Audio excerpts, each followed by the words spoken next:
बोल श्री गणेश भगवान की जय। उमापति महादेव की जय। राधा कृष्ण भगवान की जय। श्री कृष्ण कन्हैया की वाणी गीता मैया का 8वें अध्याय का महात्म्य और सार सुनिएगा। जय श्री हरि की जय। भगवान शिव कहते हैं, हे देवी, अब 8वें अध्याय का महात्म्य सुनो। उसके सुनने से तुम्हें बड़ी प्रसन्नता होगी। लक्ष्मी जी के पूछने पर भगवान विष्णु ने उन्हें इस प्रकार 8वें अध्याय का महात्म्य बतलाया था। दक्षिण में आम्रदपुर नामक एक प्रसिद्ध नगर है। वहां भाव शर्मा नामक एक ब्राह्मण रहता था, जिसने वैश्या को पत्नी बनाकर रखा था। वह मांस खाता, मदिरा पीता, श्रेष्ठ पुरुषों का धन चुराता, पराई स्त्री से व्यभिचार करता और शिकार खेलने में दिलचस्पी रखता था। वह बड़े भयानक स्वभाव का था और मन में बड़े बड़े हौसले रखता था। एक दिन मदिरा पीने वालों का समाज जुटा था। उसमें भाव शर्मा ने पेट भर ताड़ी पी, खूब गले तक उसे चढ़ाया। अतः अजीर्ण से अत्यंत पीड़ित होकर वह पापात्मा कालवश मर गया और बहुत बड़ा ताड़ का वृक्ष हुआ। उसकी घनी और ठंडी छाया का आश्रय लेकर भ्रम राक्षस भाव को प्राप्त हुए कोई पति पत्नी वहां रहा करते थे। उनके पूर्व जन्म की घटना इस प्रकार है। एक कुशीवल नामक ब्राह्मण था, जो वेद वेदांग के तत्वों को ज्ञाता था, संपूर्ण शास्त्रों के अर्थ का विशेषज्ञ और सदाचारी था। उसकी स्त्री का नाम कुमति था। वह बड़े खोटे विचार की थी। वह ब्राह्मण विद्वान होने पर भी अत्यंत लोभवश अपनी स्त्री के साथ प्रतिदिन भैंस, काल पुरुष और घोड़े आदि बड़े दानों को ग्रहण किया करता था, परंतु दूसरे ब्राह्मणों को दान में मिली हुई कौड़ी भी नहीं देता था।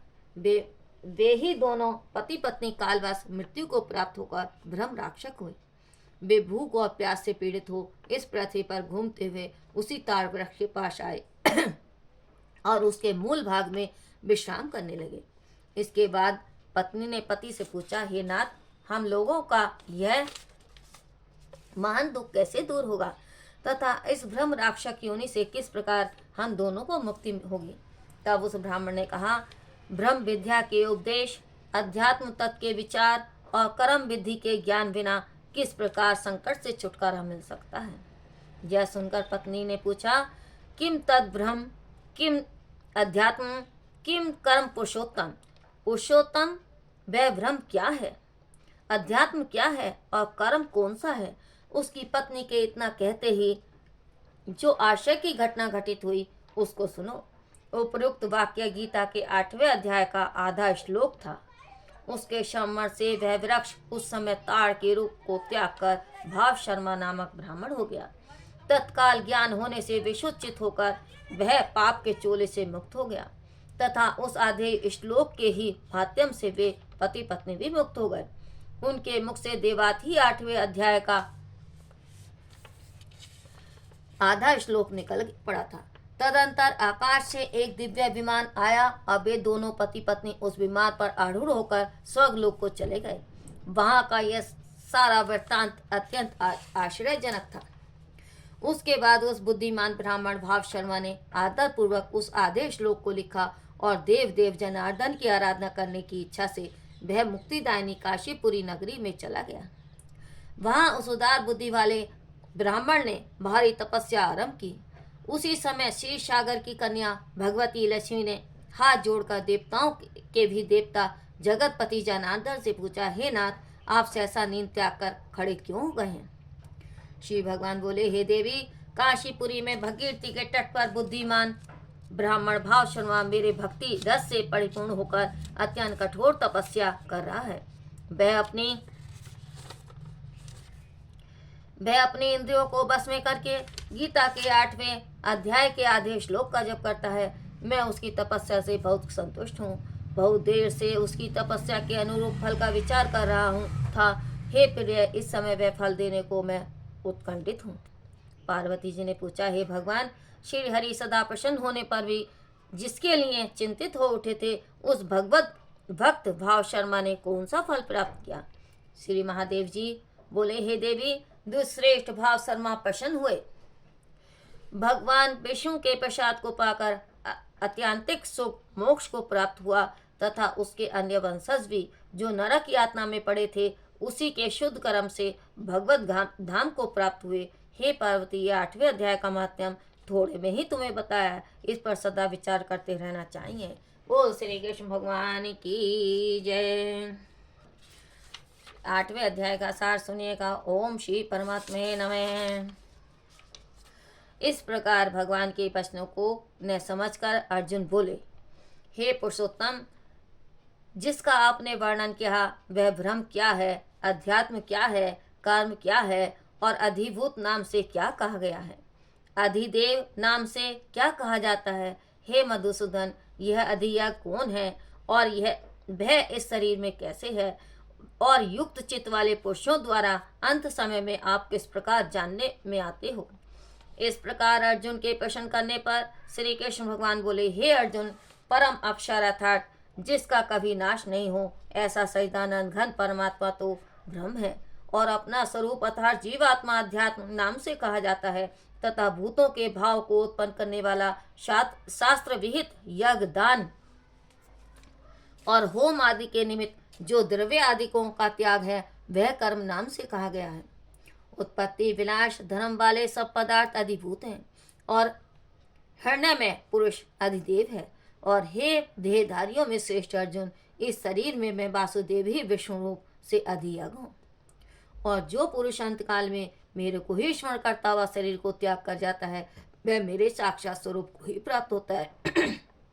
इसमें कुछ भी संशय नहीं है। कारण कि हे कुंती पुत्र अर्जुन, यह मनुष्य अंतकाल में जिस भी भाव को स्मरण करता हुआ शरीर को त्यागता है उसको ही प्राप्त होता है, परंतु सदा उसी भाव को चिंतन करता हुआ, क्योंकि सदा जिस भाव का चिंतन करता है अंतकाल में भी प्राय उसी का स्मरण होता है।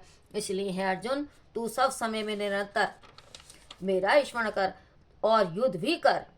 इस प्रकार मेरे में अर्पण किए हुए मन बुद्धि से युक्त हुआ निसंदेह मेरे को ही प्राप्त होगा। हे पार्थ, यह नियम है कि परमेश्वर के ध्यान के अभ्यास रूप योग से युक्त अन्य तरफ न जाने वाला चित्त से निरंतर चिंतन करता हुआ पुरुष परम प्रकाश रूप दिव्य पुरुष को अर्थात परमेश्वर को ही प्राप्त होता है। इससे जो पुरुष सर्वज्ञ अनादि सबके नियंता सूक्ष्म से अति सूक्ष्म सबके धारण पोषण करने वाले अचिंत्य स्वरूप सूर्य के सदृश नित्य चेतन प्रकाश रूप अविद्या से अति परे शुद्ध सच्चिदानंद घन परमात्मा को स्मरण करता है, वह भक्ति युक्त पुरुष अंतकाल में भी योग बल से भ्रुकुटी के मध्य प्राण को अच्छी प्रकार स्थापन करके फिर निश्चल मन से स्मरण करता हुआ उस दिव्य स्वरूप परम पुरुष परमात्मा को ही प्राप्त होता है। हे अर्जुन, वेद के जानने वाले विद्वान जिस सच्चिदानंद घन स्वरूप परम पद को ओमकार नाम से कहते हैं और आसक्ति रहित यतनशील महात्मा जन जिसमें प्रवेश करते हैं तथा जिस परम पद को चाहने वाले ब्रह्मचार्य का आचरण करते हैं उस परम पद को तेरे लिए संक्षेप में कहूँगा। हे अर्जुन, सब इंद्रियों के द्वारों को रोककर अर्थात इंद्रियों को विषयों से हटाकर तथा मन को हृदय में स्थिर करके और अपने प्राण को मस्तक में स्थापन करके योग धारणा में स्थित हुआ जो पुरुष ओम ऐसे इस एक अक्षर रूप ब्रह्म को उच्चारण करता हुआ और उसके अर्थ स्वरूप मेरे को चिंतन करता हुआ शरीर को त्याग कर जाता है वह पुरुष परम गति को प्राप्त होता है। हे अर्जुन, जो पुरुष मेरे में अनन्य चित्त से स्थित हुआ सदा ही निरंतर मेरे को स्मरण करता है उस निरंतर मेरे में युक्त हुए योगी के लिए मैं सुलभ हूँ अर्थात सहज ही प्राप्त हो जाता हूँ। वे परम सिद्धियों को प्राप्त हुए महात्मा जन मेरे को प्राप्त होकर दुख के स्थान रूप क्षण भंगुर पुनर्जन्म को नहीं प्राप्त होते, क्योंकि हे अर्जुन, ब्रह्मलोक से लेकर सब लोग पुनरावृत्ति स्वभाव वाले अर्थात जिनको प्राप्त होकर पीछा संसार में आना पड़े ऐसे हैं, परंतु हे कुंती पुत्र, मेरे को प्राप्त होकर उनका पुनर्जन्म नहीं होता, क्योंकि मैं कालातीत हूँ और यह सब ब्रह्मादिकों के लोक काल करके अवधि वाले होने से अनित्य हैं। हे अर्जुन, ब्रह्मा का जो एक दिन है उसको 1000 चौकड़ी युग तक अवधि वाला और रात्रि को भी 1000 चौकड़ी युग तक अवधि वाली जो पुरुष तत्व से जानते हैं अर्थात काल करके अवधि वाला होने से ब्रह्मलोक को भी नित्य जानते हैं, वे योगी जन काल के तत्व को जानने वाले हैं। इसलिए वे यह भी जानते हैं कि संपूर्ण दृश्य मात्र भूतगण ब्रह्मा के दिन के प्रवेश काल में अव्यक्त से अर्थात ब्रह्मा के सूक्ष्म शरीर से उत्पन्न होते हैं और ब्रह्मा की रात्रि के प्रवेश काल में उस अव्यक्त नामक ब्रह्मा के सूक्ष्म शरीर में ही लय होते हैं। वह ही यह भुक्त समुदाय उत्पन्न होकर प्रकृति के बस में हुआ रात्रि के प्रवेश काल में लय होता है और दिन के प्रवेश काल में फिर उत्पन्न होता है। हे अर्जुन, इस प्रकार ब्रह्मा के 100 वर्ष पूर्ण होने से अपने लोक सहित ब्रह्मा भी शांत हो जाता है, परंतु उस अव्यक्त से भी अति परे दूसरा अर्थात विलक्षण जो सनातन अव्यक्त भाव है, वह सच्चिदानंद घन पूर्ण ब्रह्म परमात्मा सब भूतों के नष्ट होने पर भी नहीं नष्ट होता है। और जो वह अव्यक्त अक्षर ऐसे कहा गया है, उसी अक्षर नामक अव्यक्त भाव को परम गति कहते हैं। तथा जिस सनातन अव्यक्त भाव को प्राप्त होकर मनुष्य पीछे नहीं आते, वह मेरा परम धाम है। और हे पार्थ, जिस परमात्मा के अंतर्गत सर्वभूत हैं और जिस सच्चिदानंद घन परमात्मा से यह सब जगत परिपूर्ण है, वह सनातन अव्यक्त परम पुरुष अनन्य भक्ति से प्राप्त होने योग्य है। और हे अर्जुन, जिस काल में शरीर त्याग कर गए हुए योगी जन पीछे न आने वाली गति को और पीछा आने वाली गति को भी प्राप्त होते हैं, उस काल को अर्थात मार्ग को कहूँगा। उन 2 प्रकार के मार्गों में से जिस मार्ग में ज्योतिर्मय अग्नि अभिमानी देवता है और दिन का अभिमानी देवता है, शुक्ल पक्ष का अभिमानी देवता है और उत्तरायण के 6 महीनों का अभिमानी देवता है, उस मार्ग में मरकर गए हुए ब्रह्मवेता अर्थात परमेश्वर की उपासना से परमेश्वर को परोक्ष भाव से जानने वाले योगी जन उपरोक्त देवताओं द्वारा क्रम से ले गए हुए ब्रह्म को प्राप्त हुए हैं। और जिस मार्ग में धूमाभिमानी देवता और रात्रि अभिमानी देवता तथा कृष्ण पक्ष का अभिमानी देवता और दक्षिणायन के 6 महीनों का अभिमानी देवता है, उस मार्ग में मरकर गया हुआ सकाम कर्म योगी उपरोक्त देवताओं द्वारा क्रम से ले गया हुआ चंद्रमा की ज्योति को प्राप्त होकर स्वर्ग में अपने शुभ कर्मों का फल भोग कर पीछे आता है। क्योंकि जगत की यह 2 प्रकार के शुक्ल और कृष्ण अर्थात देवायन और पितरायन मार्ग सनातन माने गए हैं। इनमें एक के द्वारा गया हुआ पीछा आने वाली परम गति को प्राप्त होता है और दूसरे द्वारा गया हुआ पीछे आता है अर्थात जन्म मृत्यु को प्राप्त होता है।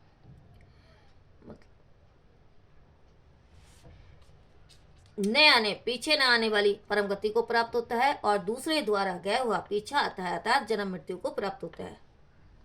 हे पार्थ, इस प्रकार इन दोनों मार्गों को तत्व से जानता हुआ कोई भी योगी मोहित नहीं होता, अर्थात फिर वह निष्काम भाव से ही साधन करता है, कामनाओं में नहीं फंसता। इस कारण हे अर्जुन, तू सब काल में समतत बुद्धि रूप योग से युक्त हो अर्थात निरंतर मेरी प्राप्ति के लिए साधन करने वाला हो। क्योंकि योगी पुरुष इस रहस्य को तत्व से जानकर वेदों के पढ़ने में तथा यज्ञ तप और दानादिकों के करने में जो पुण्य काल का है, उन सबको निसंदेह उल्लंघन कर जाता है और सनातन परम पद को प्राप्त होता है। बोल श्री कृष्ण भगवान की जय। जय भगवत गीते, जय भगवत गीते। हरि कमल विहान सुंदर सुपुनिते। जय भगवत गीते। कर्म सुमर्म प्रकाश निकामा शक्ति हरा तत्व ज्ञान विकासन विद्या ब्रह्म परा। जय भगवत गीते। निश्चल भक्ति विदायिनी निर्मल मलहारी शरण रहे शब्दायिनी सब सुखारी। भगवत गीते राग द्वेष विदारणी कारणी मोद सदा भव्य हानि तारणी परमानंद प्रदा। जय भगवत गीते। असुर भाव विनाशनी नाशनी तम रजनी देवे सद्गुण दायिनी हरि रस का सजनी। भगवत गीते समता त्याग सिखामनी हरि मुखी वाणी सकल शास्त्र के सामने स्योत्यों की रानी। भगवत गीते दया सुधा बरसावनी मातु कृपा की जय। हरि पद प्रेम दान करे अपनों कर ले। जय जय भगवद गीते, जय भगवद गीते। बोल भगवत मैया की जय। ओम गंगणपते नमः। कपूर गौरम कर्णातनम संसार सारम भुजेन्द्रहारम सदा वसंतम हृदयारविंदे भवम भवानी सहितम नमामि।